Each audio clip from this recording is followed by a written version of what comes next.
দর্শক, আমি আমার যে পাখিগুলো আছে তাদের কী অবস্থা দেখে দিই। সকালবেলা যাওয়ার সময় আমি পানি দিয়ে গেছিলাম ওদের এখানে। রৌদ্র আসার কারণে একটু স্নান করার জন্য পানি দিতে হবে, অবশ্যই আমার ভুল হয়ে গেছিলো, মনে নেই। খাবার দিয়ে দিয়েছিলাম ধীরে ধীরে। কাঁচাটা নিচে অনেক সময় পরিষ্কার করছিলাম, আজকে এটা পুরো পরিষ্কার করতে হবে। তারপর পরিষ্কার করে সব কিছু ঠিক করে তখন আবার নতুন করে ওদের স্থানটি দিয়ে দেবো। এই আমার যে পাখিগুলো দেখছেন সেটা দুটোটা হচ্ছে আপনার মেয়ে পাখি। এটা ফুললি অ্যাডাল্ট ক্লাসিক বাজরিগন। এখন এই জন্য আমি কালকে মেল 2টা বাজরিগন পাখি আনবো, সেটাকে ওটার সঙ্গে জোড়া দেওয়ার জন্য। আর আপনারা আমার পেজটা অবশ্যই সাবস্ক্রাইব করে রাখবেন, যাতে আমরা নতুন নতুন আপডেট যেগুলো আসে সেগুলো আপনাকে দেখাতে পারি। আপনাদের থেকে এখান থেকে কোনটা পছন্দ বেশি? আমার তো এই নীলটা খুবই পছন্দ।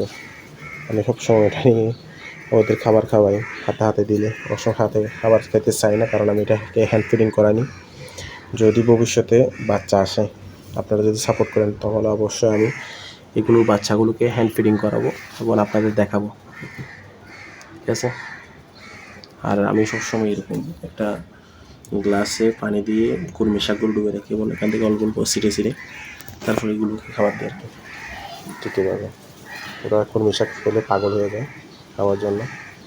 এখন ওরা আমাকে একটু ভয় পাচ্ছে, তার জন্য খাবার খেতে যাচ্ছে না। ওকে।